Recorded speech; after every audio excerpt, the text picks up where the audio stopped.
Greetings, fellow Who-gazers, and welcome back to Doctor Who Literature, the podcast taking you through the world of the target novelizations in publication order. My name is Jason, and I'm your host on this journey, this very long journey. We are now up to the 14th book in the line, published in 1975 in the month of May.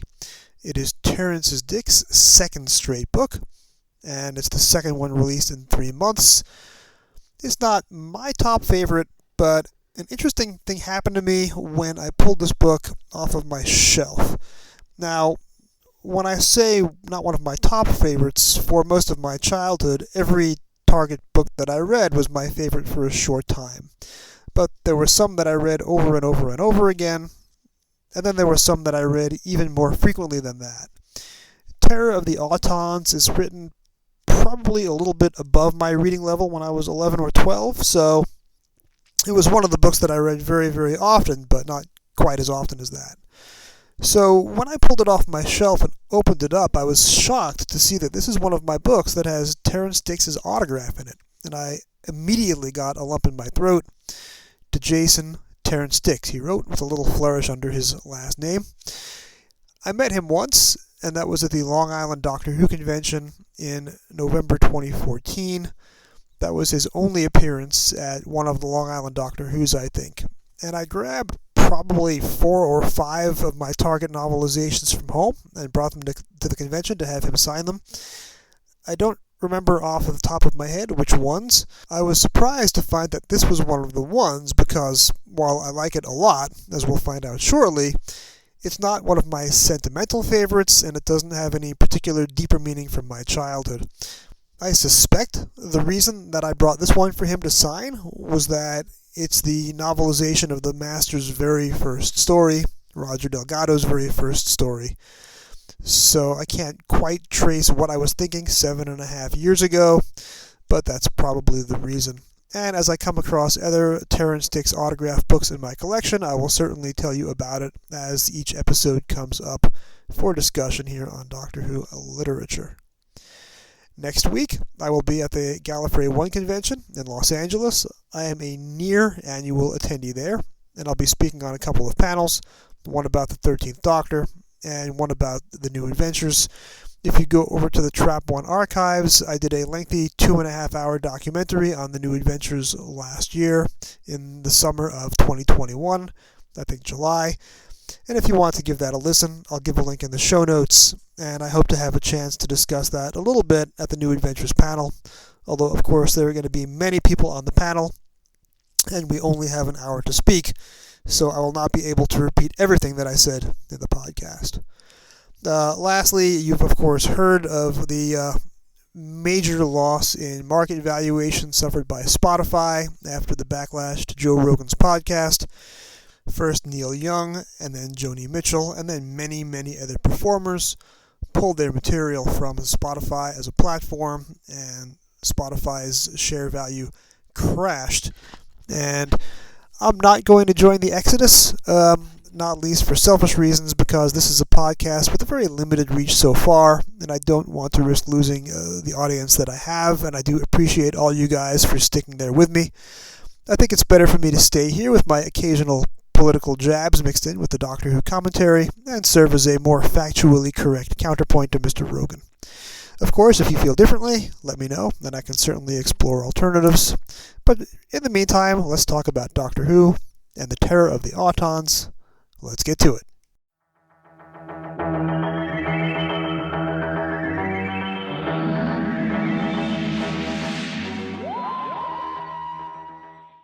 Doctor Who and the Terror of the Autons, televised as Terror of the Autons, written by Terrance Dicks, from a teleplay by Robert Holmes, televised in January 1971, and published in May 1975.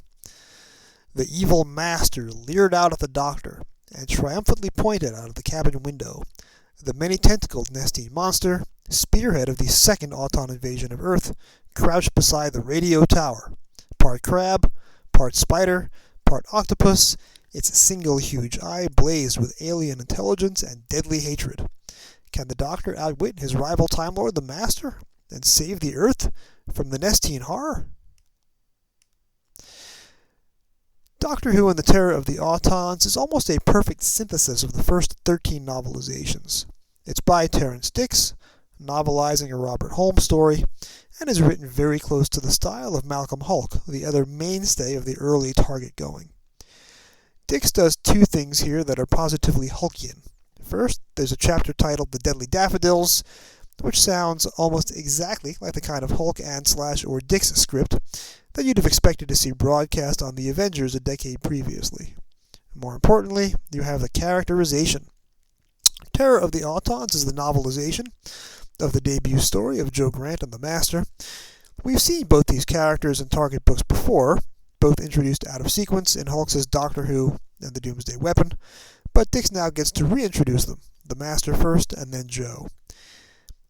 When we meet the Master, it's first through the eyes of a small-time thug who happens to run a circus, Lou Ross, who goes by the professional name Luigi Rossini. Dicks writes up Ross's cynical biography, and this reads quite a lot like the expedition that Hulke would give to his secondary villains. Quote, Rossini had his own way of making money.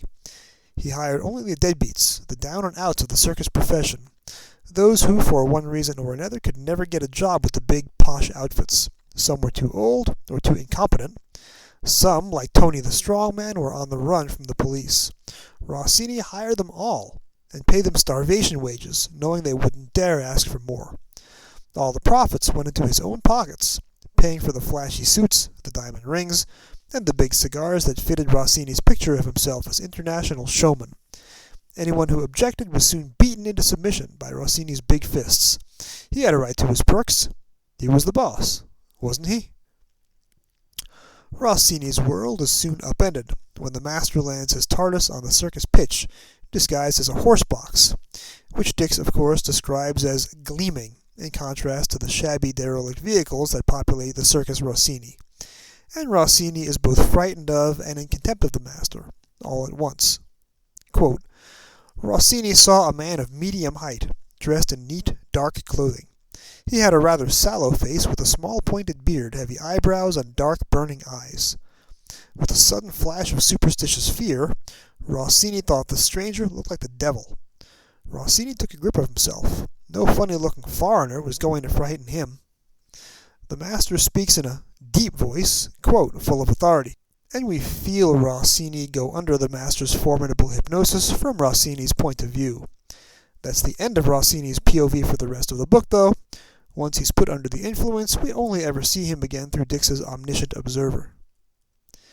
And soon we get a more formal introduction to the Roger Delgado Master. The Doctor is warned of the Master's arrival by a Time Lord, dressed like Patrick Macnee in the Avengers, floating in midair. The Doctor identifies this Time Lord as a member of the High Council of the Time Lords. We also learn that the Master's name is a long string of mellifluous syllables, one of the strange Time Lord names that are never disclosed to outsiders. End quote.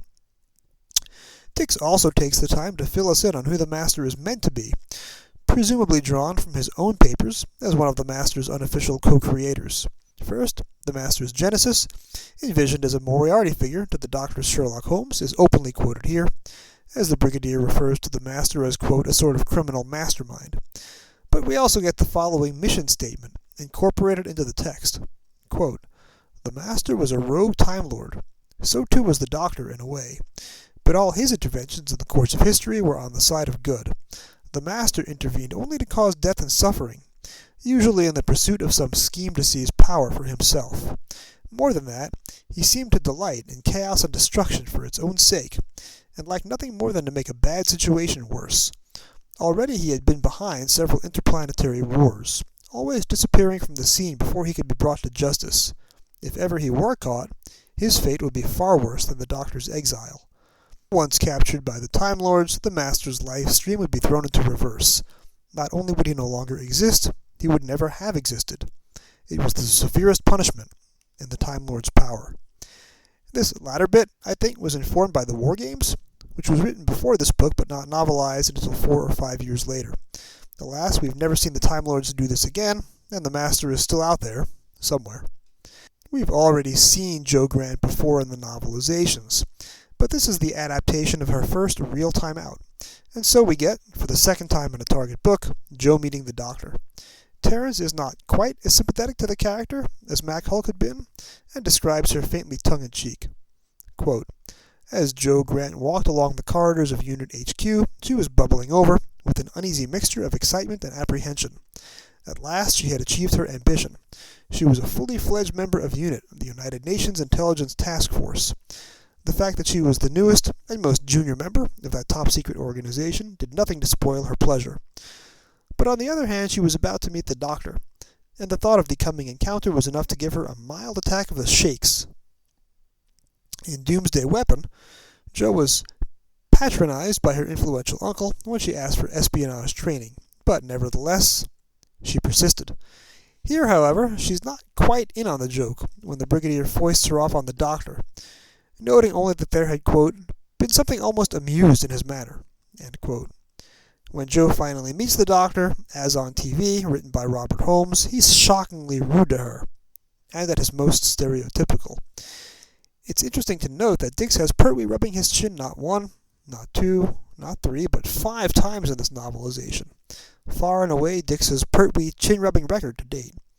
Anyway, the Doctor is not ready for a new assistant. Quote, the Doctor looked down at her in speechless astonishment. He saw a very small, very pretty girl with fair hair and blue eyes, who looked as if she should still be at school. She seemed almost on the point of tears. I'm sorry, my dear, he said gently. I really don't think you'd be suitable. Later on, the Doctor likens Jo to, quote, a puppy, desperately hoping someone will throw her another stick. This is a line that has not aged very well. Dicks also observes that Jo believes, quote, modern intelligence methods fail to make proper allowance for women's intuition. And no, I'm not quite convinced that line is a compliment. Dicks also gives us special insight into the warmly antagonistic relationship between the Doctor and the Brigadier. After Dicks, as story editor, and Barry Letts as producer, began to remake the Exiled to Earth format of Doctor Who in Season 8, their first full season together, the Brigadier's characterization on TV would become slightly less rigidly military, and some would say, not necessarily me, increasingly more buffoonish. Here, though, we find the Doctor and the Brigadier in equilibrium, and of course, it's hilarious. Quote, the Doctor and the Brigadier were engaged in one of their not infrequent arguments. Good friends though they were, their temperaments were so utterly different that the occasional clash was inevitable. This time the subject of dispute was the missing Nestine energy unit. The Brigadier, aware that he should never have allowed it to go to the museum, knew that he was really in the wrong. As a result, he was naturally insisting that he was completely in the right. End quote. Dicks often got a lot of flack from longtime Doctor Who readers for writing novelizations that were too short or too rushed, but it's hard to question the talents of a guy who was able to compress years and years' worth of Pertwee's and Nicholas Courtney's formidable TV chemistry into a paragraph this short and yet this note-perfect.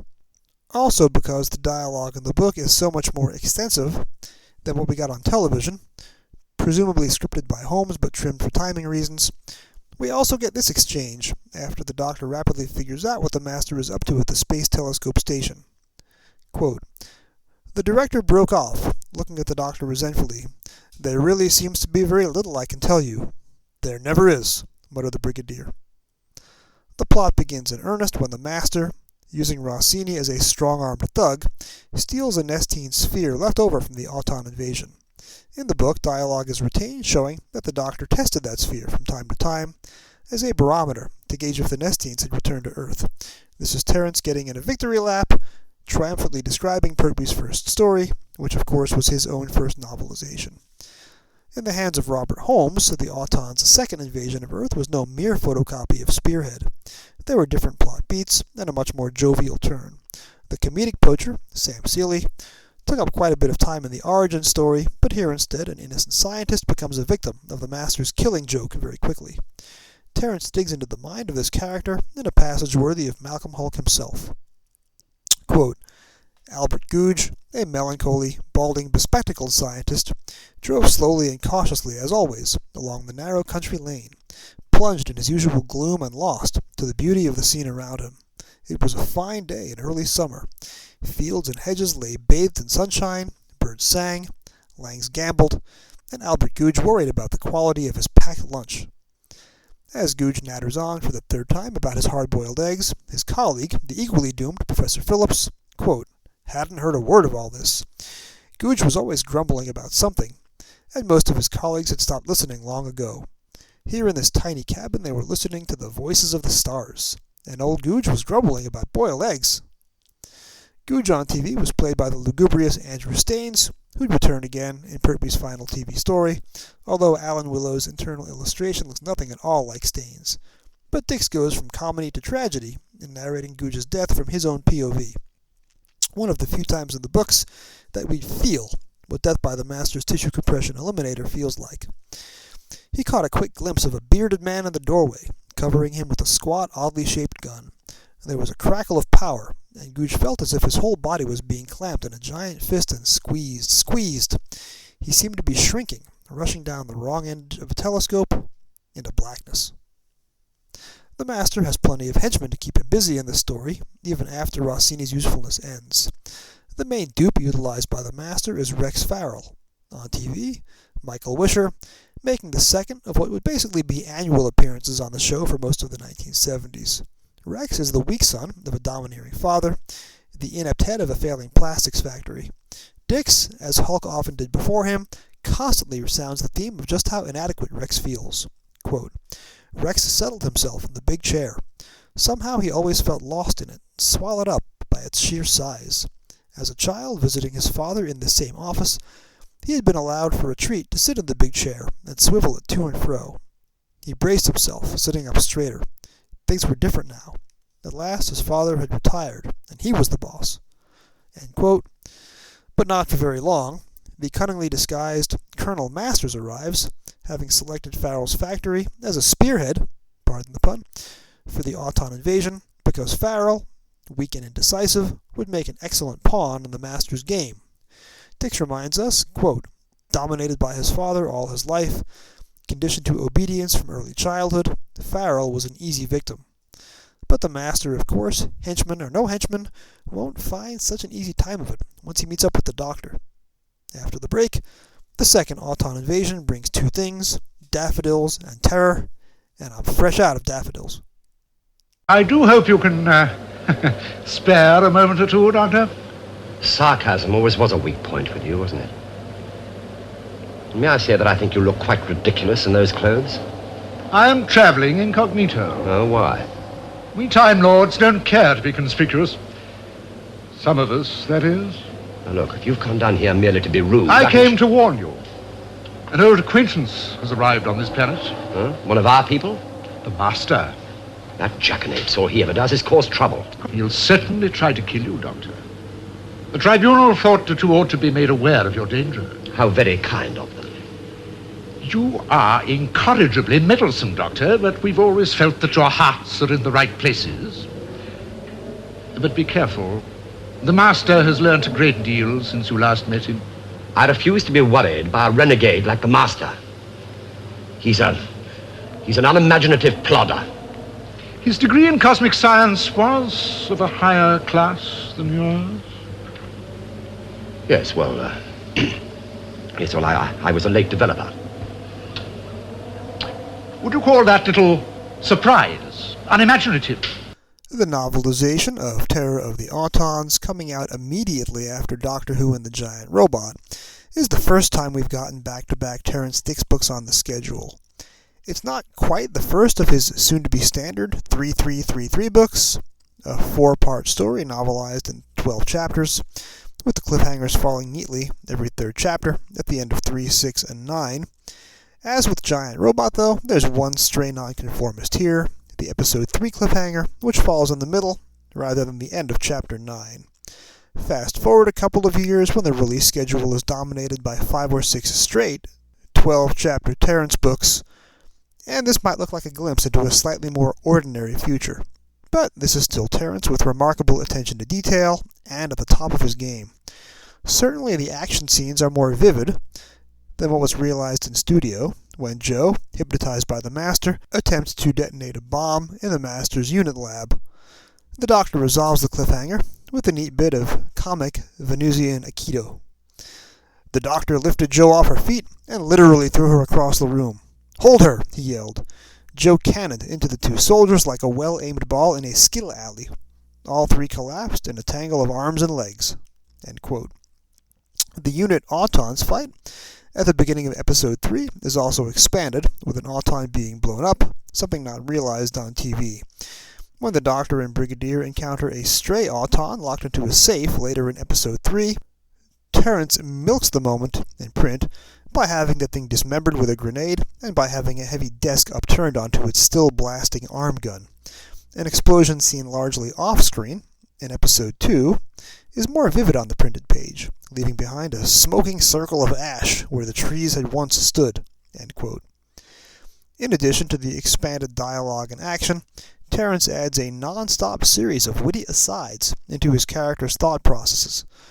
When learning of the Master's hypnotic skills, for example, the Brigadier, quote, had visions of a platoon of hypnotized secret agents on his hands.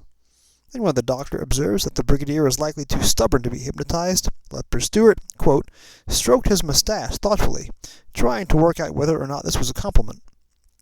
Jo, trying to apologize after the bomb incident, tells herself that it's difficult to know what to say to someone you've tried to blow up.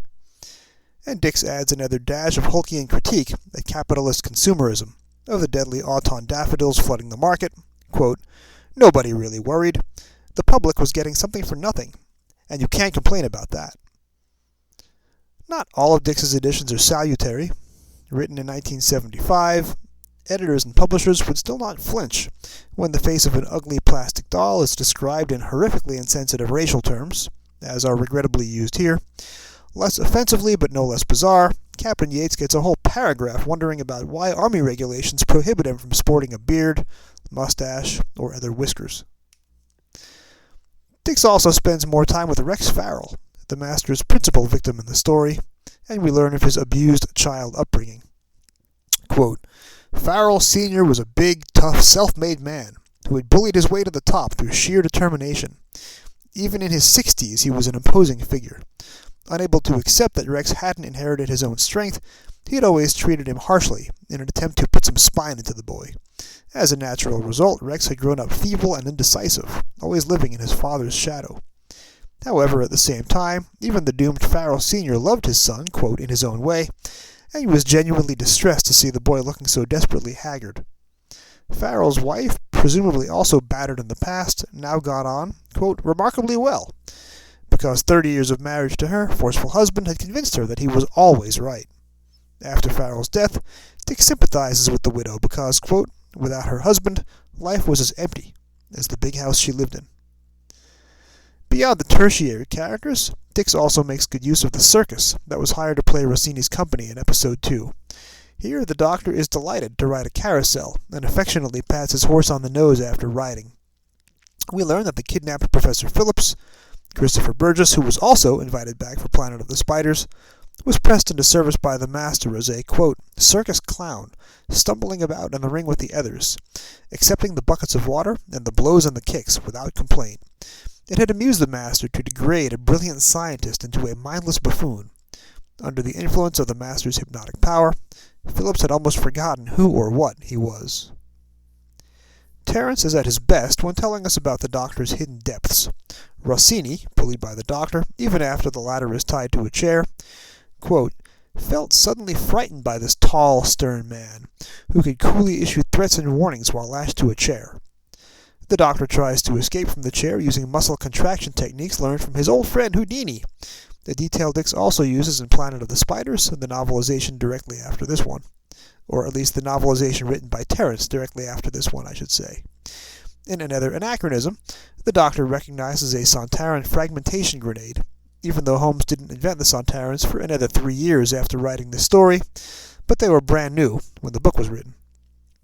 The Doctor, although described as a strange, outlandish figure, has something very reassuring about him, unquote. He also gets an added moment of charm solely in the book, reassuring Mrs. Farrell that her husband's death wasn't in vain. Quote, he was one of the first casualties in a sort of war. What you've told us tonight may help to prevent many more deaths. Terrance adds extra time getting into the Master's head, even as we see the renegade Time Lord in a mood of rare amiability. Rex Farrell finds that the Master was by no means immune to a little flattery. But boy, does Terrance twist in the knife every time the Master fails in an effort to kill the Doctor. One example. Having twice failed to kill the Doctor, The master was salving his enormous vanity by pretending he'd planned things that way all along. Or, to preserve his enormous vanity, he was forced to pretend that his attempts to kill the Doctor were merely an amusing game, which he could end when he pleased. But each successive defeat was a cause of bitter anger. He began to plan the Doctor's destruction once more. Three of the biggest complaints about Terror of the Autons on TV are rendered moot by the novelization. One of them is director Barry Letz's over-reliance on CSO. As producer of the show, Letts allowed himself to co-write one episode and to direct one episode per season. As both producer and director, Letts was fascinated by cost-saving methods, and CSO was most certainly that. Flash forward 51 years, and green screen technology is a mainstay of big-budget movie and TV production. Hello, Book of Boba Fett. But in 1971, the technology wasn't quite there yet. Letts ambitiously used CSO to stand in for a museum, or the inside of a lunchbox, in Terror of the Autons, but in the book, Terrance is unconstrained by budget, so the museum is actually a museum, and the lunchbox is actually a lunchbox. A second complaint has to do with Brown Rose, the man from the Ministry, who appears in a single scene in TV's Episode 3 to drop exposition about the discovery of the first wave of unexplained daffodil deaths. The Doctor berates the poor fellow, and reveals that he's friends with Brown Rose's superior, Lord Rowlands, whom the Doctor knows as Tubby. The Doctor reveals that he attends the same club as Rowlands, and has already warned him about paper-pushing civil servants. But that's not in the book. It seems that Brown Rose was added by Dicks and or Letts late in the game, after Holmes' involvement with the script ended, or that Dicks just didn't like the scene and cut it out. Brown Rose's exposition is reassigned to the Brigadier, and thus the image of the Doctor as an elitist snob who spends his days as a gentleman associating with lords, which irks a particular generation of Doctor Who fandom, is something you can pretend never happened, thanks to the book. Also missing is the off-screen character of Mr. Campbell, the electronics supplier, who Joe on TV memorably calls her Dolly Scotsman. The third and most serious complaint is that the Master switches sides too easily, acting as the Autons agent for 90 minutes, but then helping the Doctor defeat them at the merest suggestion that the Nestians will kill him along with everyone else once they complete their invasion. In the book, Terrance rectifies this by adding several scenes showing how the Autons are displeased by the Master's constant side plots to kill the Doctor. One of those scenes makes the relationship between the Master and the Nestians explicitly similar to the wonderfully symbiotic and mutually beneficial relationship between a nail and a hammer. Quote, "A spurt of ungovernable rage shook the Master. 'You dare to criticize me?'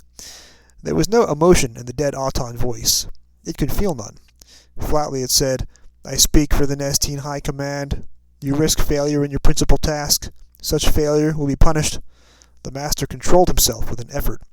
It was humiliating for him to depend on the help of these plastic puppets." The Doctor also reminds the Master, "Your plan failed. You didn't fulfill your promises. The first act of the new Nestine rulers will be to execute you." The Brigadier is present at this moment, and offers to shoot the Master if he doesn't cooperate. Quote, "Then there was the Brigadier and his revolver. Time Lords are immensely strong and resilient. They can live to an enormous age. They can change their appearance. They have many strange and mysterious powers, but they are not immortal. The bullets from a service revolver at close range would end the Master's life as effectively as they would that of a mere human being. All in all, thought the Master, perhaps it was time to change sides." Added moments like these make the novelization a joy to read. In fact, some moments have only gotten better with the passage of time.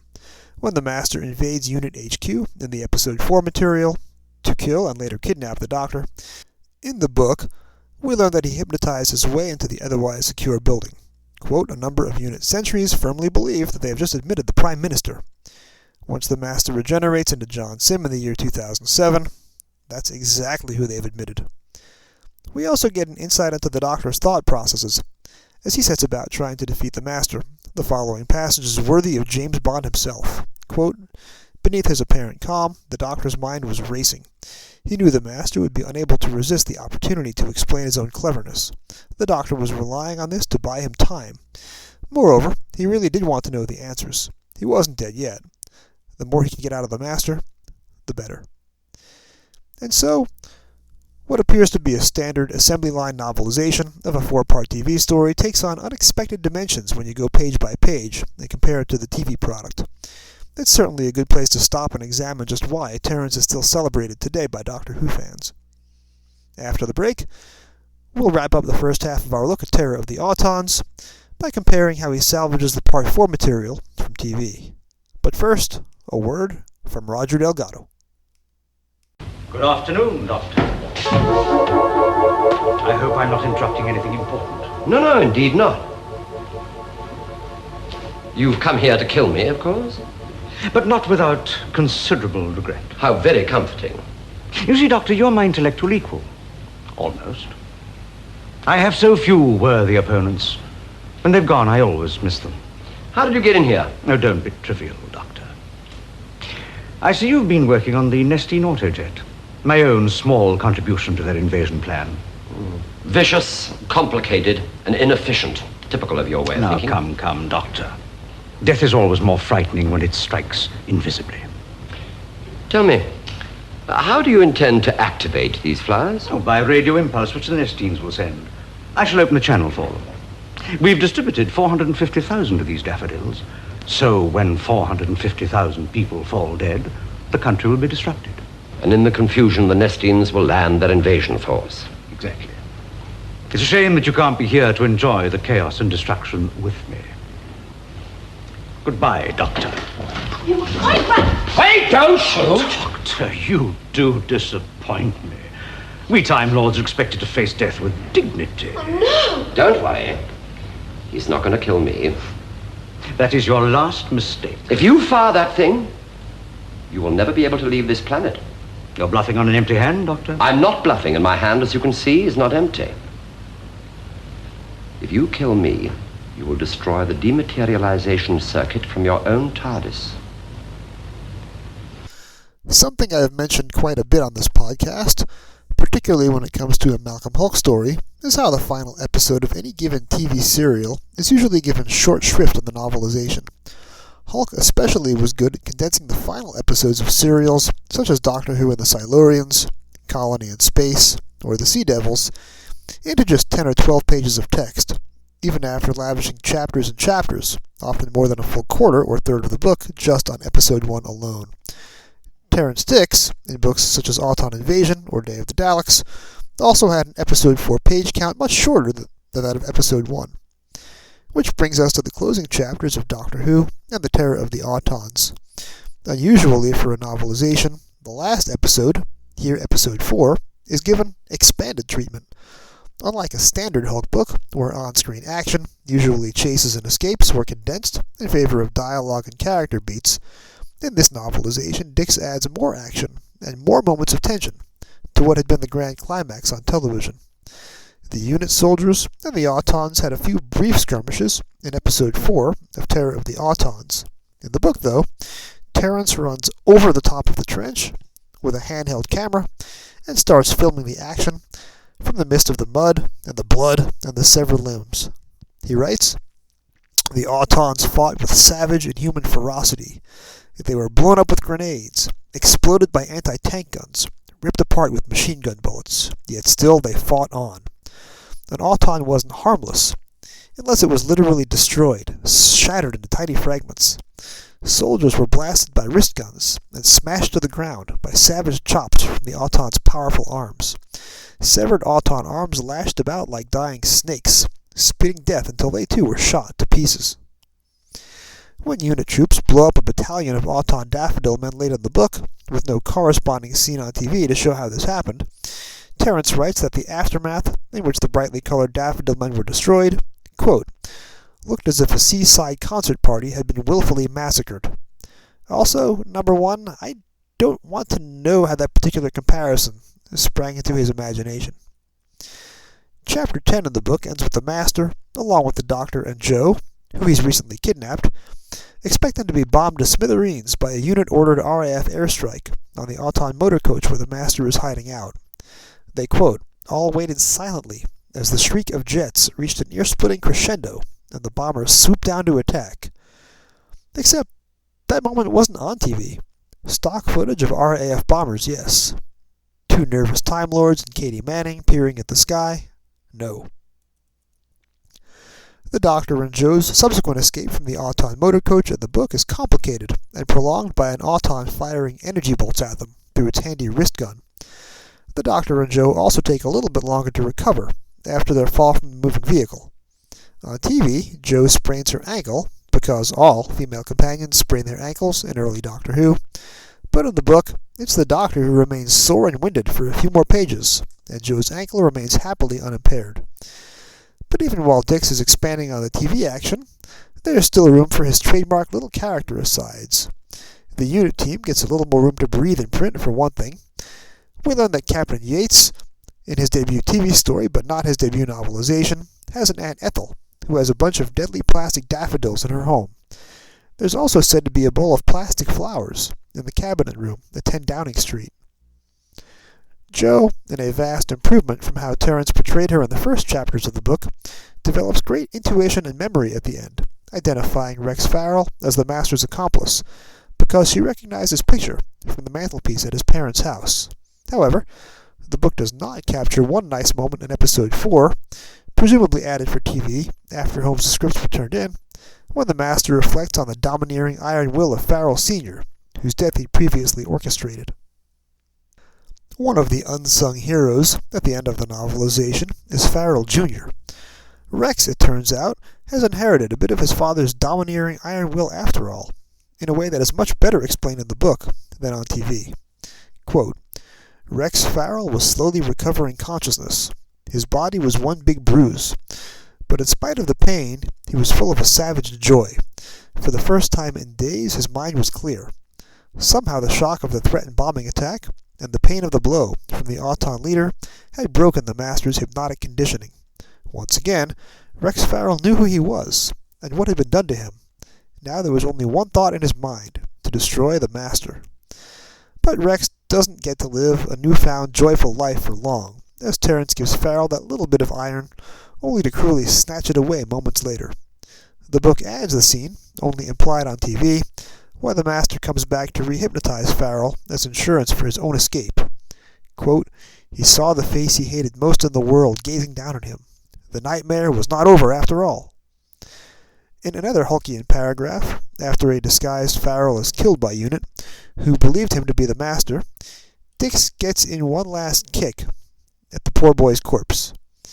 Quote, hypnotized, disguised, and finally sacrificed, he had performed his last service for the Master. Now he was free. The writing's not all perfect. There's a rare continuity error in Chapter 10, where the Master throws a captive Jo to one side, and then 2 paragraphs later, after Jo insults him from across the room, he releases her again, even though he'd never grabbed her back. But such quibbles are minor. Freed from the constraints of a slim budget, Dicks, for example, finally gets to tell us what a Nestine really looks like. Quote, it crouched beside the radio telescope tower, dwarfing it, a many-tentacled monster, something between spider, crab, and octopus. At the front of its body, a single huge eye glared at them, blazing with alien intelligence and deadly hatred. End quote. There's even an Alan Willow illustration of said creature in the book, just as Terrance described it.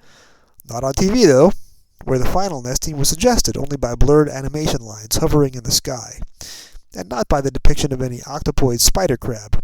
Perhaps the production team had learned their lesson after the limp tentacle seen briefly at the end of Spearhead from Space.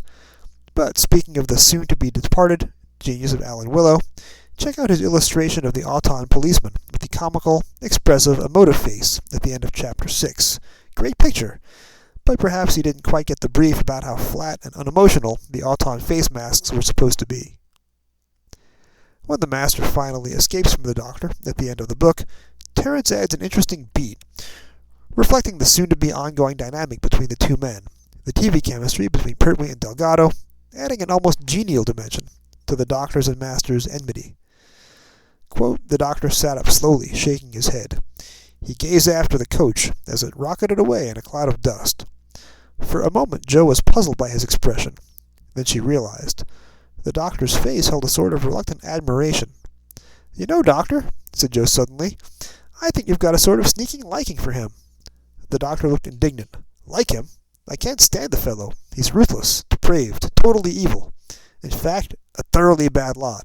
Only what, Doctor? The Doctor looked a little sheepish. Well, I do sometimes think the cosmos would be a duller place without him. And if that line of dialogue sounds familiar to fans of the Five Doctors, you're onto something. Jo gets nearly the last word in the book. Poorly though the Doctor may have treated her in the episode 1 material, by the end, Terrance has put her onto something resembling an even footing with him. Jo knew that the Doctor would never give up his dream of repairing the TARDIS, so he could roam once more through space and time as he pleased, but she couldn't help hoping, for her own sake, that he wouldn't succeed just yet. Coming up after the break, I discuss Autons and American fandom with a very old friend of mine. Who's got the power to read? Who looks into books for the answers we need? We're back now, and I'm very happy to be joined by a very old internet friend of mine from the rec.arts.drwho days, Eric Gjovaag. What's funny about the internet, Eric, is that I've known you for literally 30 years, and we've traded thousands of words together over email. This is the first time that I've ever actually seen you in person. Yeah, no kidding. It's amazing what the written word can do, which is probably why you have this podcast, isn't it? We are all about celebrating the written word. Yeah. The kicker is that you and I were actually at the same galley probably about 3 or 4 years ago, but the convention was so big and the schedule was so tight that I managed to never actually see you face to face. Yeah, it happens at a galley. That is a big con. So, Eric, one of the most remarkable things about you is that you are heavily involved in two different fandoms. If you want to walk us a little bit through your two big passions. Okay, well, your listeners may have heard of this little show from Britain called Doctor Who. I don't think I need to go into a lot of detail for them about that. That's a little too obscure, yeah. Let's get to the more noteworthy stuff. Yeah, so the other one I actually became a fan of even earlier was The Wizard of Oz. And immediately, of course, a lot of you are thinking, oh, right, Judy Garland and a bunch of dancing midgets and green witches. No, my interest in The Wizard of Oz, I know about the movie. I like the movie. I truly enjoyed it. I have many copies of the movie, but that's just a peripheral to my main interest in Oz, which is the books. And so many people do not know that there's a whole series of books.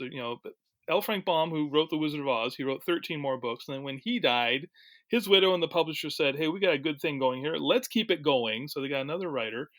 And it's been continuing for, the official series went for 40 books. And now that the books are coming in the public domain, more people are publishing writing their own stories. And it's just become a major phenomenon.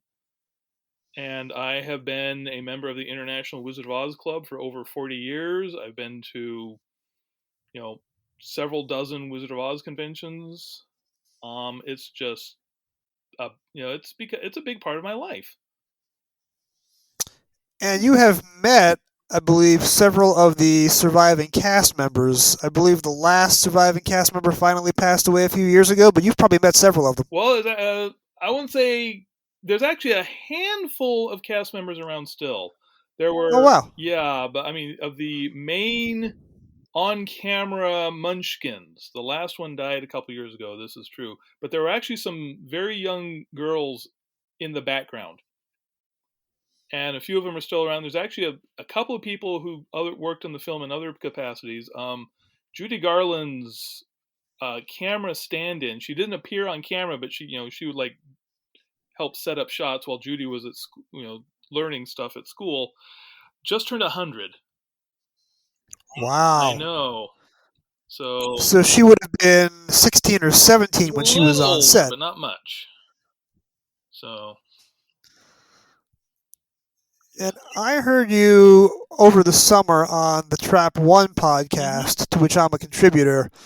But last year, a book was published, which was actually a Doctor Who / Wizard of Oz crossover. Yeah, that was pretty amazing when that came out. I'm going, did they just write this book for me? And then immediately when I heard about this book, my first thought was, wait, do I buy one copy or two? Because if I only buy one copy, do I put in the Oz collection or the Doctor Who collection? The nice thing about Trap One is they kind of made the decision for me, because they also want my wife is I met my wife through Doctor Who fandom. She wasn't a Wizard of Oz fan when she met. In fact, she actually, because she thought it was the movie, and she was not a big fan of gathering around the TV every year and watching the movie with her family. When we first started going out and she found out I was an Oz fan, she went, I don't know about this, but I said, here, read the book instead. You'll find out why I'm really interested in this. And so she came around. So she was on the podcast also. So I said, well, that just makes it easy. I ordered 2 copies of the book, one for each of us to read before the podcast. So now I have one book, one copy in each collection. That's terrific. Yeah. Now, how many, Eric, officially licensed Wizard of Oz books are there, starting with the very first one? Oh, good grief. The problem is, because, like I said, because of the public domain, so many books now are in the public domain, trying to figure out what's an officially licensed book and is not is become really, really muddy. But like I said, they're in the main line, all from the same publisher. There were 40 novels, and then there were a handful of other little short stories and stuff. And then, well, here's the thing: L. Frank Baum, besides The Wizard of Oz, he wrote other books that ended up, in one way or another, all getting tied in together. So he actually created kind of an extended universe outside of just Oz. So let's just say trying to determine how many Oz books there are is a difficult science. My recollection is that you yourself have actually authored an Oz book. Is that right? Well, I wouldn't go quite so far as say authored. I would say co-authored. A friend of mine had this idea for a book. I said, you know what, let me help you write it. And we wrote this book together many, many years ago. So, and then it just got reprinted not too long ago from another publisher. And what's the name of that one? The name of the book is Queen Anne in Oz. Queen Anne of Oogaboo is a character in the 8th Oz book, TikTok of Oz. And we gave her a new adventure where she was kind of in TikTok of Oz, she was more of a comic relief would-be world conqueror who, of course, didn't know just how big the world really was, and it didn't last very long. So we kind of decided to give her a little story of her own and kind of redeem her and make her a little more pleasant of a character while still being kind of headstrong, and gave her an adventure just in Oz, not having to go out into the world and try and deal with other things like she did. And did you get to write for the principal characters from the original book, or were they more peripheral to your story? They were pretty on the periphery. We were concentrating on characters who were in TikTok of Oz. So if you've seen the 1985 Disney movie Return to Oz, one of the characters in there is TikTok. He's from the books. He's got a big part. But a lot of the characters were our own. But I think we did a good job, in integrating them into the whole world of Oz. And Dorothy shows up in the end. So now, we're here tonight not so much to talk about Oz. This is the Doctor Who literature podcast, so we try and stick to the main theme. So going back to that more obscure show that some of my listeners might not be aware of, we're talking now about the 14th Doctor Who novelization. This was published in early 1975 by the titan of the line, Terrance Dicks, who published more books than any other. And this is Doctor Who and the Terror of the Autons. yeah. And I saw you were holding up your copy before I hit record. We actually have the same paperback edition. We do. Not the original, but with the enormous squid with the bulging eye. No. The 1980s reprint. So, how long have you been a Doctor Who fan, per se? Okay, it's an interesting story, not quite like everyone else's. So what happened in high school? I grew up in the Seattle area. Still live in Washington State, but I'm out in the boonies now. And we were actually in the mid '80s. We were one of the few places in the country that did not get Doctor Who on public television. The big PBS stations in Seattle basically were a little too highbrow, and they thought they were above showing that kind of thing. So never saw it, but I did have a girlfriend in high school who had come from the Champaign-Urbana area, and she knew about the show, and she told me about it. And then the Seattle Weekly ran an article about it because it was running a little station up in Bellingham, north of Seattle, which it's actually closer to Vancouver, and they serve the Canadian market more than the U.S. market. So there were people around who got the station. We did not because, well, at the time we didn't have cable. A few months later, we'll just say that. It's summer. It's almost time for me to go off to college, and the cable guy comes. And we go ahead and say, "Oh, we're gonna get cable at last. We're gonna see all these shows that everyone else is. We're gonna get MTV." And the cable guy said, maybe not right away. But anyway, I digress. But of course, we got the station out of Bellingham. So one of the first things, I mean, we're just, my sister and I were just messing around on a Saturday night. We're flipping channels around. All of a sudden, we see this strange show with guy with a tall, he was a tall guy, curly hair, had a big scarf on, and he and this woman with dark hair were dealing with this monster without a head and some mad scientist who was building him and stuff like that. I'm going, oh, okay, this is interesting. I want to see this. But my sister's saying, let's flip channels. Let's see. I was like, argh. So yeah, halfway through the brain of Morbius was my first exposure to my first actual real exposure to Doctor Who. So I wouldn't say I was hooked, but I was definitely intrigued. The following weekend, I went out of town for some reason, and a friend of mine happened to have some Doctor Who tapes, so we plugged in the Android Invasion. No, I remember now. I did see it the following weekend, and this time my sister was out of town, so I was going to get to sit and watch this thing all by myself without her interrupting. It was The Mask of Mandragora, because I'd missed the Seeds of Doom because I was out of town watching the Android Invasion. So that did it. A nice historical adventure with, alien energies invading Renaissance Italy. I'm going, okay, this is my kind of show. So, and then a couple weeks later, I had to move to college, which happened to be in the same town as the TV station that was showing Doctor Who. So I was able to watch it every Saturday night. Got up to college, hooked up with the Doctor Who club up there right away. And I'm glad I did, because I got a really deep dive into all Doctor Who at the time. The very first meeting I went to, they showed the 3 Doctors. And I'm watching the 3 Doctors, and this tall light bulb of a man with, red, with big white hair comes on, and I knew immediately, yep, he's the Doctor. He doesn't look like that other guy I've been watching, but I'm pretty sure he's the Doctor. And then, of course, the little guy with the beetle haircut comes on. I'm going, oh, definitely the Doctor. And then the guy on the screen, I'm going, okay, he's the OG. And then the next meeting, they had a camera copy from Australian TV of The Mind Robber. Ooh. I know.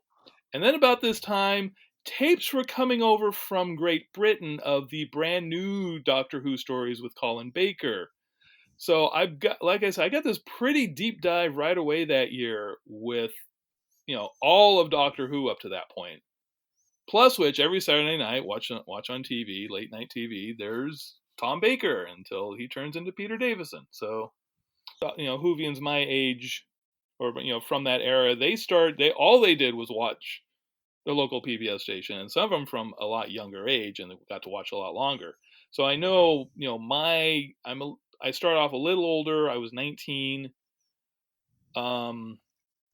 And I got all these other stories from Britain, from Australia. So I got lots of stuff going on. How did you get into the books? It was not long after that, actually. I was still in college, my first or second year in college, I think it was. No, I was still that first year in college. And the college bookstore had a bunch of them. They were getting the new ones. So I thought, okay, all right, I'm not sure how deep a dive I want to do in this Doctor Who thing, but you know what? I know some of these are from stories that are missing. So I will go ahead and get the novels for the stories that I know I'm not going to be able to see. So the very first two I got were Galaxy 4 and the Mythmakers. And then a few weeks later I went back and there were some more new ones. So I cannot remember what the third one was. But then the fourth one I realized almost immediately, okay, all right, I think I'm already hooked. It was the Twin Dilemma, which I had not seen yet. It turned out our station in Bellingham was one of the first places in the country to show the Colin Baker stories, but even that, it still hadn't shown it at that point. So I thought, okay, this is my chance to find out about this, because we hadn't seen it as part of our, we hadn't gotten the video for that either, or at least hadn't shown it in the meetings. So totally new story for me. I thought, okay, grabbed it. And just started going and collecting and collecting and collecting and getting more and more and more. And I managed to, went to a convention about just a year later after I started, in Spokane, other side of the state. And it turned out that was one of Ian Marter's last conventions. And I wanted to get an autograph on one of his books. And I thought, man, I would really like to have gotten the Ark in Space. And then it dawned on me, oh, right, there's a dealer's room. So I grabbed one and had him sign it. So I have an autographed copy of The Ark in Space by Ian Marter. And as I showed you earlier, my copy of Terror of the Autons is signed by Terrance Dicks himself. I got this in 2014. It was probably one of Terrance's last U.S. conventions. So in terms of Terror of the Autons, do you have any distinct memories of the first time that you read this book or the first time that you saw the TV episodes? I'm trying to remember when I first saw. I think that might have been one we saw in one of the meetings in college, but then they, about a year and a half later, they got into the John Pertwee stories. They cycled through, of course, all the Tom Baker stuff, and got through to Peter Davison. No Colin. Wait, or did they? Yes, they did have Colin Baker that summer, and then they went back to John Pertwee. I don't know why they didn't go all the way back to Hartnell. I think that, but they did later. I don't have any clear memories about watching it, but I do have some pretty clear memories about the book, believe it or not, and that's one of the few that I actually remember. I first read it, 30 some years ago, but I remembered enough of it so that when I reread it for this podcast, going, I do remember that. One of the things that really struck me about the book was, and if you watch the TV show, Joe's wearing the same outfit throughout the whole thing, and you can get the impression it's all taking place just boom, boom, boom, like practically all in one day. I think Terrance said, maybe we can expand this out a little bit. So there's definitely a clear progression. There's a few days later, this happened. I like that. Joe went to Ferris Plastics, did her interview, got hypnotized by the master. I hope I'm not spoiling anything for everyone. Sorry.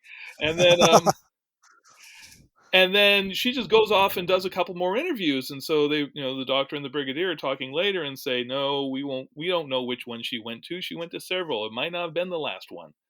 So he was able to give a little better scope and feel to the whole story, I think, just to make it grounded a little more in reality, as much as you can ground Doctor Who in reality, that is. Well, if you have the story take place over several days rather than 90 minutes, and you have a little bit of the characters in between the action-adventure sequences, the story gets a little more breathing room. Yeah. One of the things that I talked about earlier in this recording is how the dialogue in the book goes on for longer than on TV, and there are more scenes that add a little more connective tissue to the plot. Right. But this is a book that comes out in 1975, so the book, of course, already is at least 10 years old by the time that you and I get our first copy. Mm-hmm. On television, this is Joe's first book, and it's the Master's first, or I should say Joe's first story, and it's the Master's first story.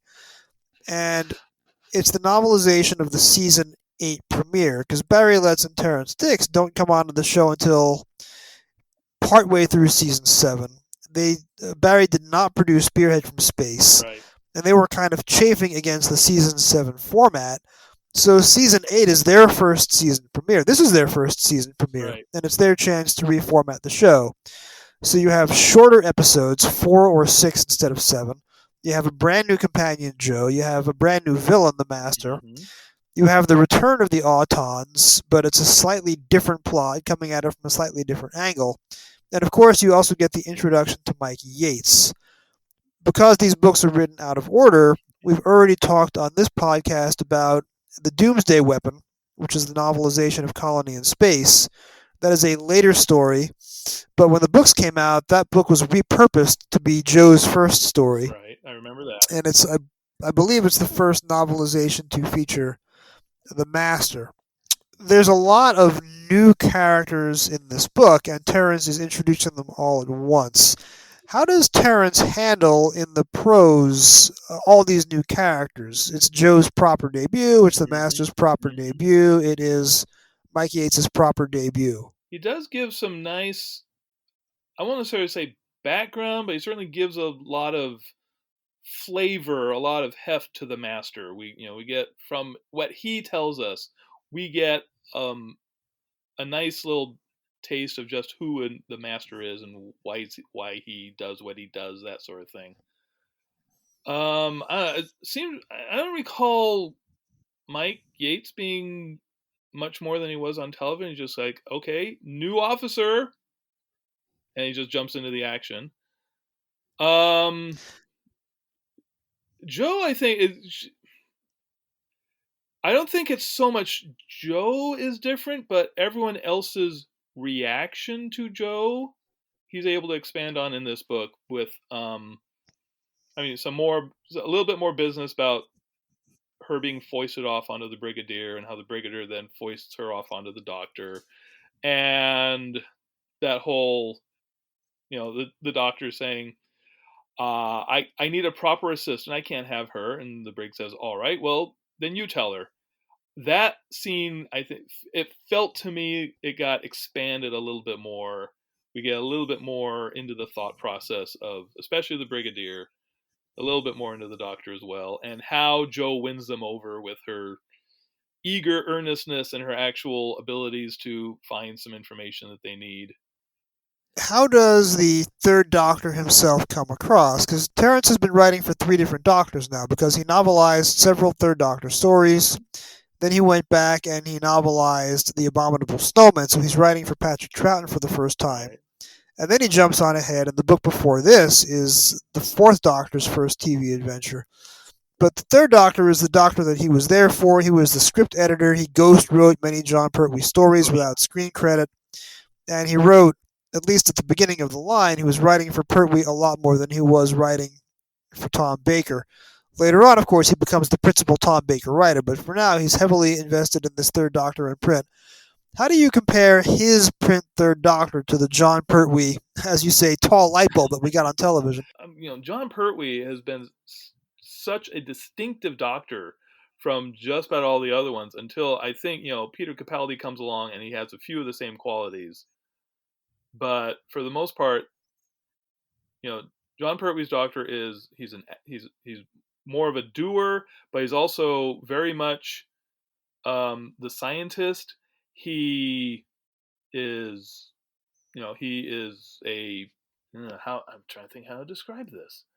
He very much cares for the people around him, and he shows that to them. Sometimes we get his thoughts about that. So I think the Jon Pertwee's Doctor in print, at least from Terrance Dicks, is very much like the one you get on screen. And the Master, too, of course, is, again, it's not his first novelization by a long shot, but this is where the character is properly introduced for the first time. The Doctor gets the warning from the Time Lord who materializes in midair. And one of the biggest criticism, well, I say biggest criticism, that's a relative term. This is a pretty highly regarded story. But one of the few negative things that's said about the story is that the Master seems to switch sides very easily in Part 4. He's been working with the Autons for 3.5 episodes to help the Nestian conquer the Earth. And the doctor says, "Oh, by the way, they're going to kill you too." And he goes, "LOLs," and all of a sudden he switches sides and helps the doctor defeat the Nestian consciousness. The book, of course, as you say, has a little more room to breathe. Do you think that Terrance does a better job of having the Master's last-minute change of heart make a little more sense plot-wise? I mean, it always made enough sense to me on television, even if it was kind of quick, that it was it. I don't recall it being different in the book. One thing, but one thing I do know, one thing that did strike me this time, is every time the Doctor foils one of the Master's plans and gets away and is still alive, outwardly calmly he says, "Ah, yes, well, I was just toying with him," but then we see behind closed doors the Master fuming. It's like, he got away again. Ugh! So, and that wasn't on television. I thought that was a nice little addition to his characterization there. But as for the switch, I mean, here's the Master is the kind of, and you can pick this up right away, even in that very first story. The Master is the kind of character, let's face it, who's looking out for number one. He's not going to show any more loyalty to the Nestines than the Nestines are going to show to him. So, it once he realized, oh right, maybe this is not working out as well as I thought. Yeah, it makes total sense for me that he would, he would do what he did. One of the things that really works for me is that you don't often get a lot of Master POV scenes in his novelizations, right? Especially when it comes to Anthony Ainley and some of the more outlandish plots that the Ainley Master was forced to carry. When you're reading, for example, the novelization of The King's Demons, the author of that book doesn't spend a lot of time going into the Master's head and trying to explain why bringing a robot to 1215 England and trying to upend the Magna Carta is a good idea. Terrance, though, right, he's the co-creator of the Master. He is heavily involved in the character's origin. And when Terrance Dicks passes away, the very first story aired after Terrance Dicks dies is a Master story. And they put up a title card at the end of the episode saying dedicated to the masterful Terrance Dicks, which is a wonderful tribute. Yes. So, for my money, in this book, Terrance actually narrates several scenes from the Master's point of view, and it seems to me that you can outline his mounting frustration with the Autons and how he realizes he's not being treated with the respect that he feels he so richly deserves. So again, later Master books are not going to do this, especially the slimmer ones. But this is a longer book. This is, what is it now? This is 122 pages. So this is about 10 pages longer than Robot, which came out the previous month. So there is time here for Terrance to get into the Master's head, and we get as much time inside the Master's head as we do the Doctor's. Another scene I really liked is where the Doctor goes to Rossini's circus. Yeah. And on TV, there's a quick montage of circus animals. In the book, the Doctor actually takes the time to ride a carousel and pat the horse on the head as he's dismounting, which is a wonderful little character moment. Very John Pertwee. Extremely John Pertwee. Extremely doctorish, too, for that matter. Right, and that's just Terrance Dicks putting that in there. It's just a wonderful thing to have. So we've talked about Joe, we've talked about the Doctor, we've talked about the Master, and we've talked a little bit about Mike Yates. I know I mentioned earlier in the recording before you joined us how Mike Yates does have this weird thought process about whether or not he ought to grow a mustache or a beard in flouting of Army regulations. But this is a pretty big story for the Brigadier as well, because as you say, he's been given Jo Grant, who he doesn't want, and his first reaction is to pass her off onto the Doctor. How do you think Terrance handles the Brigadier in this book? Just fine. Clearly he knows the Brig well. He knows Nick Courtney well. So he comes off the page just like he does on television, I feel. The nice thing, like we've been talking about with all the other characters, we're able to get a little bit more into the Brig's head and what he's thinking. It's like, okay, what's the Doctor up to now? What am I gonna do with this experienced young agent who's just been passed on to me? that sort of thing. So it's a good accentuation of the character. We get more brigginess. I like that, more I brigginess. just came up with that. Or to misquote Will Smith, getting briggy with it. Let's not. Yes, let's not, but just say we did. So you were talking earlier about some of the conventions that you were at in Washington State in the mid '80s, and you actually got to meet Ian Marter. For me, I didn't go to a lot of conventions as a youngster because I got into the show when I was 11 years old, and Yeah. even in the '80s, 11-year-olds weren't going off by themselves into the big bad canyons of Manhattan to go to their own cons. I was dependent on family members. So at my first con in '85, I know Matthew Waterhouse was there. I never got to see him. So I didn't actually meet a real Doctor Who person face to face until I was at the Visions convention in Chicago in 1996. And then I was able to meet a bunch of people. And then the following year, I got to meet Peter Davison and Fraser Hines at the same con, and I got their autographs, and that Right. was a very positive experience for everyone. However, you, I get the impression, were going to a lot of cons in the 80s and 90s, and you probably got the chance to see a lot more of the older school Doctor Who actors and behind the scenes people than I did. Is that true? I didn't go to that many cons. I lucked out at this one convention in Spokane.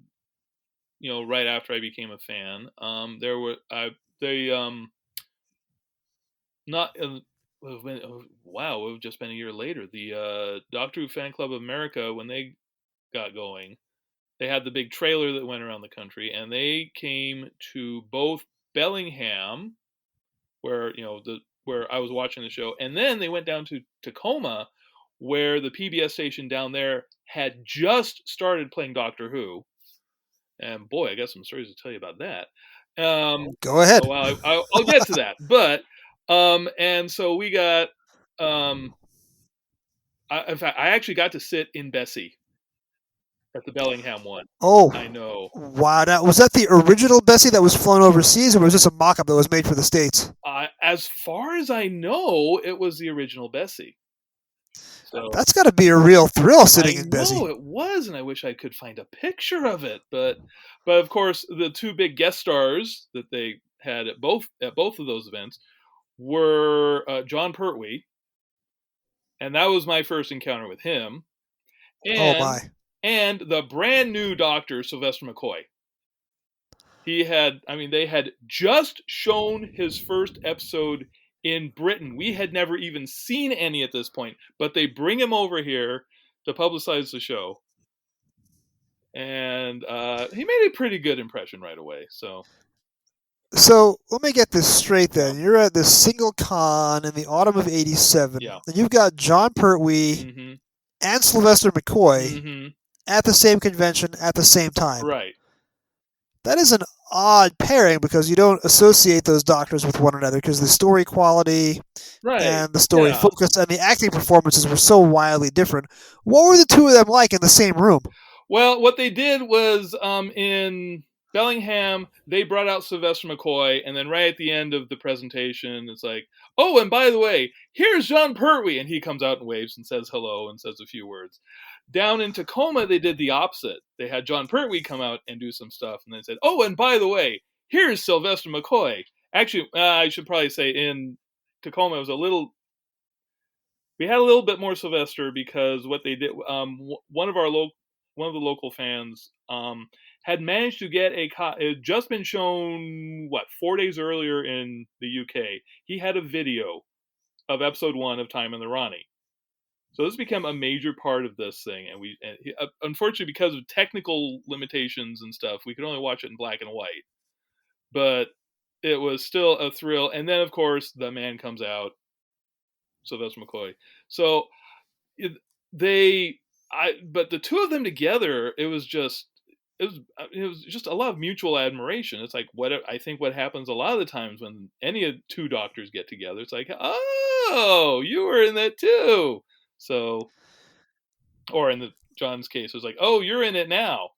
Yeah. One of my abiding regrets was I never got to meet John Pertwee because I decided early on in the '80s that he was my favorite Doctor.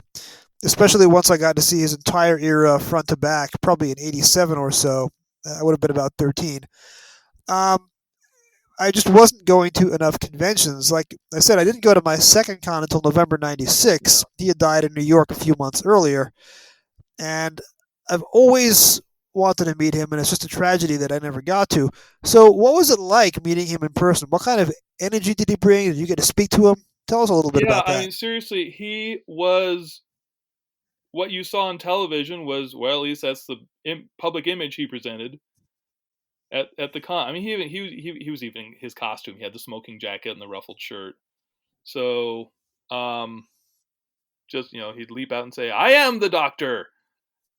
oh, that's awesome. I know, but he was. Yeah, here's the thing. I think more than just about any of the other doctors, John Pertwee was basically a showbiz legend. Even when he became the doctor, and of course he kept going afterwards. So he was definitely on. He was definitely putting on a performance the whole time. I've gotten the chance to interview Colin Baker, Peter Davison, and they just behind the scenes they struck me as a little more down to earth, and they weren't trying to put on a show. John Pertwee just the whole time on. So Well, it's like Joe DiMaggio said talking about baseball. He always played his hardest because every time he went to the ballpark, there was somebody in the stands who had never seen him before. that that is actually not a bad approach to doing things. Yes, I like to. There are people who complain about this and that doctor, blah blah blah. I always like to point out, hey, listen, every doctor is some kid in Britain at the very least. That's their first doctor. And so every doctor brings new fans to the show who then go back and discover all the older doctors too. I was just gonna say I've on the Verity podcast, great podcast by the way, second Oh yes. second best to this one. Oh well, that's being a little more charitable than you need to be, I think. But anyway, yeah, there an anecdote about this one very young Doctor Who fan in Australia who's aghast and agog when she found out that the Doctor had once been a man. Oh. So I mean, every new Doctor, no matter what us old school fans think, they're bringing in new fans to the show. And at some point, 20 years from now, those kids some of them will be making the show, and some of them will be writing in the fan press or whatever the equivalent is. Like, oh, remember the good old days when Jodie Whittaker was the Doctor? That was when they really knew how to make the show. It's not the same anymore. So It reminds me of the joke that went around in the '70s when Paul McCartney was very big with Wings, and the younger kids had no idea that Paul McCartney had been in any band before Wings. Yeah. But you're right. I am looking forward to the day when Jodie Whittaker is the main doctor in people's minds, and then any male doctor after her is not going to measure up. That'll be a nice bit of turnaround to this not my doctor crowd, which is one of the most annoying parts of the Twitter and YouTube experience these days. I'm really looking forward actually to see who the next doctor is, just because I mean, now that we've done that, it's like the sky's the limit. Anyone, we've had an Indian actor play the Master now. We've had a woman play the Doctor. Now we've had a black woman play the Doctor too. So, I mean, that's right. Sky's the limit. You can have anyone okay, they still got to be British. So you're not quite ready to have the Kevin Costner Doctor or the... Or someone in the British press overheard someone say, "Oh, David Hasselhoff looks a little bit like Tom Baker." I don't see it myself. But then that reporter then ran with it and said, "David Hasselhoff is going to be the next Doctor." I do vividly remember that was, and then shortly after that, there were the rumors that Pam Anderson from Baywatch was going to be the next companion.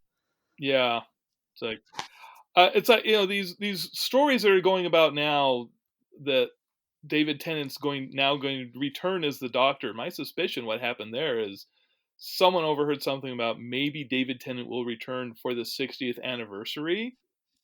Right. And then, but then they read a little too much into it and said, and then he's going to keep staying on for the show. So The only way that would work for me, and I realize that nobody consulted me or asked me, yeah, the only way it would work is if he is playing a completely different character with a different physical look and his native accent instead of RP and a completely different personality. I don't need to see 3 or 4 more seasons of the same old 10th Doctor because, we've had that already. A Doctor who needs to keep moving forward and reinventing himself. right. The same way that Barry Letts and Terrance Dicks take what is arguably pound for pound Doctor Who's best year, season 7, where every story is better than the one before, and then they blow up the format and reinvent things for season 8 and give us the Master and Joe and shorter, faster stories. So even as amazing as the David Tennant years were, and as much as it really helped the show take root, both in the UK and in the States, not to mention everywhere else internationally, you just can't go back to that because otherwise all you need to do is watch reruns. You need to have a new Doctor with a new personality and breaking new barriers. I think Russell Davies is a big enough fan of the show. He understands the format well enough that no, he's not going to do what, I mean, all these fans are saying, oh, the show's going to be like it was back in 2005. I don't think it will be at all. Russell Davies, he's had another dozen years experience making television since he left the show. He's going to, and plus, he has seen 3 more Doctors, 4 if you count Joe Martin's, since he left the show. He's going to say, right, I got all these new toys in the sandbox to play around with. What am I going to do with those to make it even more exciting? Russell Davies is just that kind of creator. He's not going to rest on his laurels and do what he did before. And since he started with the Doctor Who relaunch, he has given us, some incredibly powerful short-form serials like Torchwood Children of Earth, which is only 5 episodes but is devastating. Last year there was It's a Sin, which is only 5 episodes but is devastating. You can imagine someone like Russell T Davies could take the Flux idea, which is a single self-contained 6-part story, and just make it incredibly powerful and unforgettable. But if he just goes back and does the same, 2005, 2006, 2007 format, I think it's going to fall flat because the younger fans now, as you say, are used to Jodie Whittaker. They're used to Sacha Dhawan as the Master. They're not going to want to go back to the same old, tired storytelling where every principal character is a white male except for the companion. Yeah, and plus, here's the thing: the whole timeless child revelation. I think that opens up so many possibilities for storytelling that I know there are people who hate it. I know they want to put that genie back in the bottle. But here's the thing: I like to point out, hey, listen, back in the 70s, there were fans who hated Genesis of the Daleks because it did not follow what they all thought was the early Dalek history. They were upset it wasn't following the old TV comic Dalek stories. There were fans who were upset at The Deadly Assassin when it first started because it did not follow the mythology they'd built up about Gallifrey in their own heads. And of course, now those are regarded as 2 of the all-time greatest Doctor Who stories, certainly of the classic era. So I'm looking forward to see. And I'm just more recently, I'm thinking how fandom has reassessed the Graham Williams era. When I was started off, he was seen as the guy who turned Doctor Who into a joke. And now, when I joined rec.arts Doctor Who, that season between Destiny and Creature from the Pit and Nightmare and Horns of Nymon, those were the least popular stories. Yeah. But when you go back and watch them now, especially with the season 17 Blu-ray coming to the States, with the possible exception of Nightmare of Eden, which I have some issues with, every story that year has elements of a Stone Cold classic in it. Mm-hmm. And then you can go back and bring back David Gooderson and have him recreate his Davros on the Blu-ray and make some changes.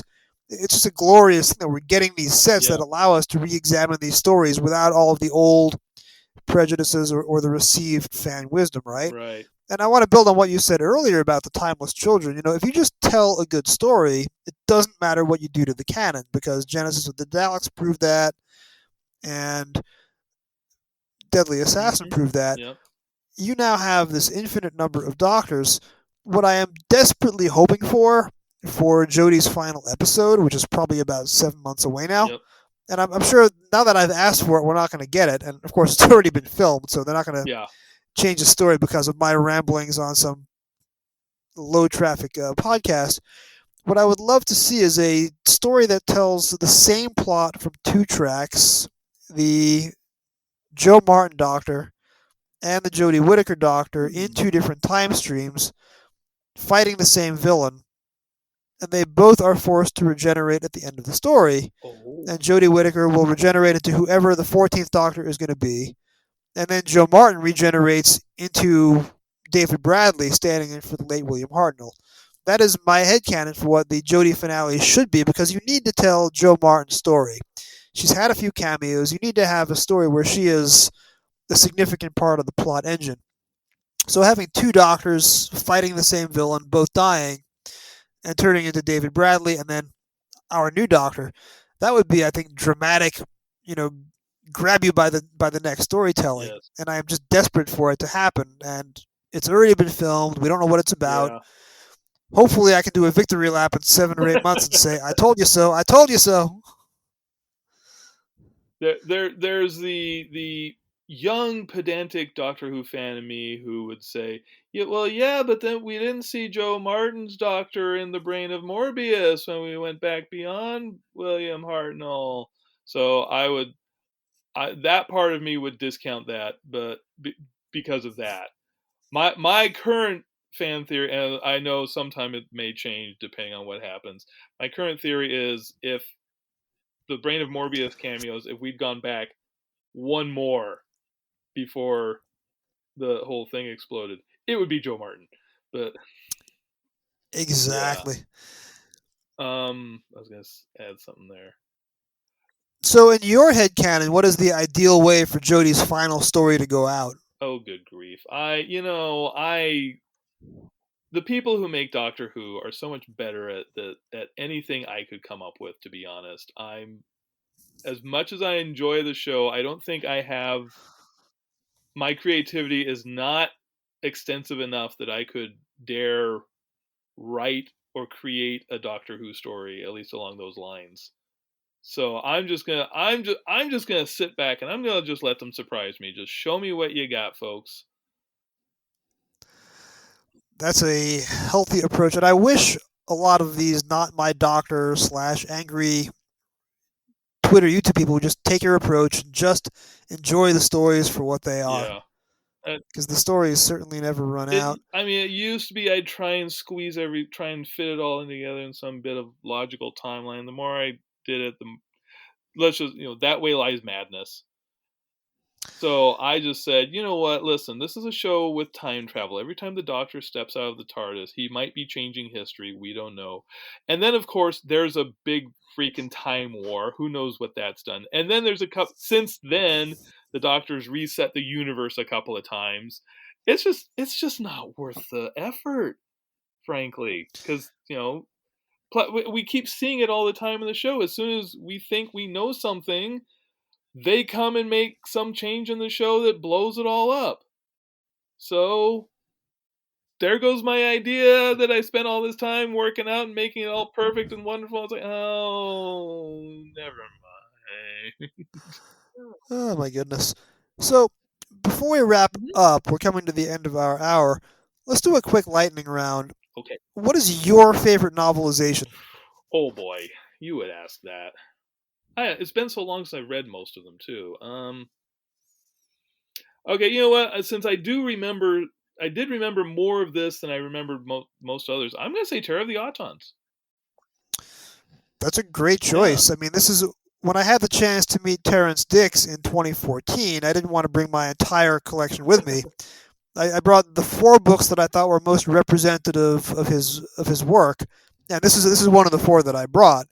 So I'm certainly proud. I'd forgotten that I had him sign this. So when I opened it up and saw his name in it, it was just a huge lump in my throat a couple of days ago. And I'm really glad that I made that choice, back 7, 8 years ago now. Who do you think is the best novelization writer? And you don't have to say Terrance Dicks, but Right. of course, there's no wrong answer. Some of those writers who did their own stories for the Seventh Doctor did some amazing stuff. I think I'm gonna go. I mean, I know he only did the one novel. I'm gonna say Ben Aronovich on Remembrance of the Daleks. Just an absolutely astounding book in every respect, for sure, because he blew up what the novelization could be. He was telling scenes from the point of view of Davros, point of view of a Dalek embryo. Yeah. He actually climbed inside the Dalek casing and tried to think the way that a Dalek would, which none of the other novelization writers had done. He brought a literary sensibility, and this is, of course, called the Doctor Who Literature Podcast. Right. So when I get to that book in a couple of years, that's going to be a blowout of an episode for sure. So he's certainly a good choice. I think Remembrance is the prototype for the New Adventures, basically. In fact, there's that one reprint line they did at one few years ago, and every Doctor got a representative novel, and everyone got one of the New Adventures or some of those post cancellation novels, except for Sylvester got Remembrance of the Daleks. Now, you have written Oz fiction yourself. You've been published, and as you said earlier, you've been republished. If you had the chance, if you were given the contract to novelize one Doctor Who story, past or present, even if a novelization already exists, what's the one story that you would want to write yourself? Oh, man. While you are thinking on the answer, and I realize that was a hideously unfair question, I'll give you my answer. Okay. And again, it's already been written, and it is a phenomenal book. And I've been lucky enough to have interviewed the author for Trap One, and I hope to get him on this show someday as well. John Peel's Dalek's Master Plan is one of probably the top 10, if not top 5 targets of all time, because it's so detailed and so rich. I would love to novelize the last 2 episodes of Dalek's Master Plan. So The Abandoned Planet, which is episode 11, and The Destruction of Time. But I would narrate it in real time from Sarah Kingdom's point of view. Because remember, Hartnell was sidelined for episode 11. You had the production team was trying to get rid of him. Episode 11 is basically Stephen and Sarah by themselves. And this puts Sarah up to the point where she realizes that she has to sacrifice herself to save the universe to carry the Time Destructor. I would just do those 2 episodes in a single, 120, 140 page target length book and get as deep into her head as I can. Wow. That, of course, might be a difficult reading, but if I were to write one target novelization, if I were handed the keys for one book, that's the one that I would do. So that's where I'm going. How about you? Now that you've had a chance to think about it, what's the book that you would write? Okay, believe it or not, I've actually talked to the writer of the TV episode of this, Paul Cornell. I knew him way back in the old days before he became a big name Doctor Who writer. And I just casually asked him online one time, hey, when the novelization started up again, I said, are you going to do Father's Day? And he said, yeah, probably not. So I would go, of course, this is my answer today. If you ask me this next week, I might come up with something totally different. But today, I'm going to say Father's Day. Just because there's, you could have so many interesting, different layers of time going on there, and what do the Reapers really do, and get into people's heads about what's going on. How's Rose really feeling about seeing Pete? How's Rose really feeling about young Jackie? There's lots of things you could do there, and let's face it, it's a pretty phenomenal story too. It's funny that you mentioned that, because I'm in the middle of my pilgrimage, which I started in October 2020. Here we are, February 2022. I just finished Utopia last night, so my next episode up is going to be The Sound of Drums, followed by Last of the Time Lords, right? Right. So that means I just finished Human Nature / Family of Blood a couple of days ago, and I put rave reviews on my Twitter feed, which is where I've been live blogging my way through the series for the last 18 months. So I went back and I've been reading my copy of Human Nature, Yeah. because that, of course, is the Seventh Doctor / Benny New Adventure on which the TV episode with the 10th Doctor and Martha is based. So it's fascinating to go back and reread that after I've seen the TV episodes and see the things that Paul put in the novelization that did not get included on TV, or to see the things that Russell changed for the novelization to make it more filmable on television, Right. because some of the politics and some of the characters in the book, it's just too intense. You couldn't put it on television. But my favorite part of the book is, so the Doctor's teaching at this British public school, right? And he's teaching history, and he's obviously being very Sylvester McCoy and clownish and making puns and doing magic tricks in the classroom.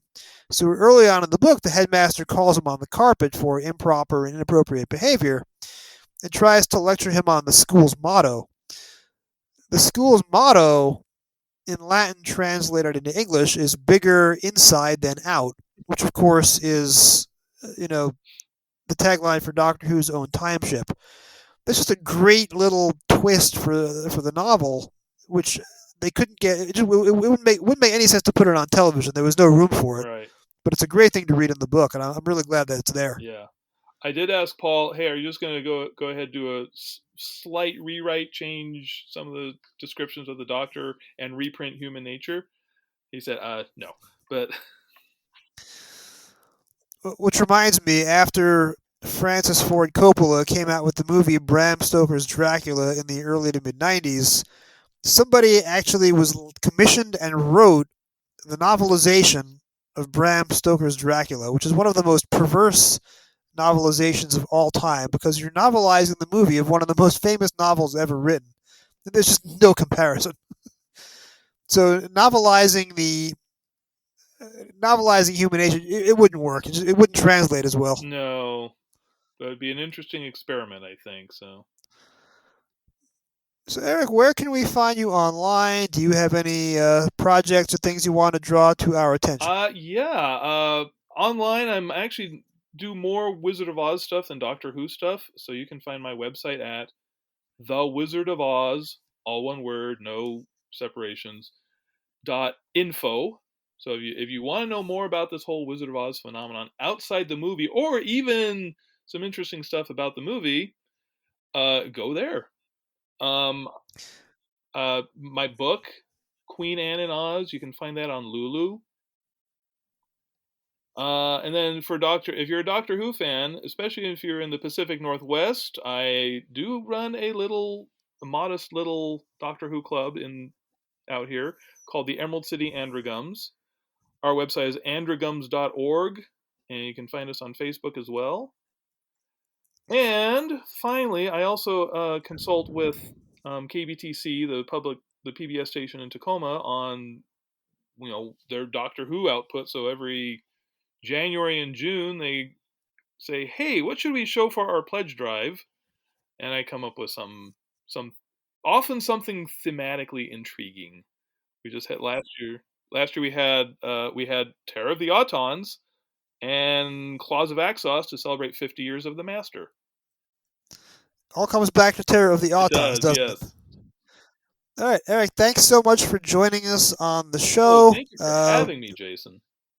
It was great finally actually meeting you, or I guess by video, actually seeing you for the first time after all these years of trading Doctor Who thoughts. Yeah, no kidding. All right, have a great night. You too. Hip, hip, hooray! Hooray! The Super Reader saved the day. Thanks again to my guest Eric for joining me and taking a trip down memory lane to discuss Doctor Who fandom in the 1980s and our exposure to the books.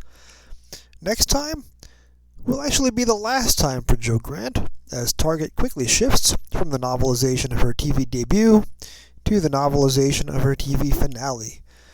Thank you for joining me on another episode of the Doctor Who Literature Podcast. I'm Jason, your host and editor and producer. This podcast is brought to you by Anchor, and can also be found on Spotify and Google Podcasts. You can find me on Twitter at Doctor Who Novels, that's DRWho Novels, and you can also find me on the Trap One podcast from time to time. I write about Doctor Who on Twitter, using the hashtag DrWhoPilgrimage. That's DrWhoPilgrimage. Please drop me a line with your comments, questions, and suggestions. Next time, we'll be discussing Doctor Who and the Green Death from August 1975. Then again joined by a very special guest. Thank you for listening, and whatever you do, keep turning the pages.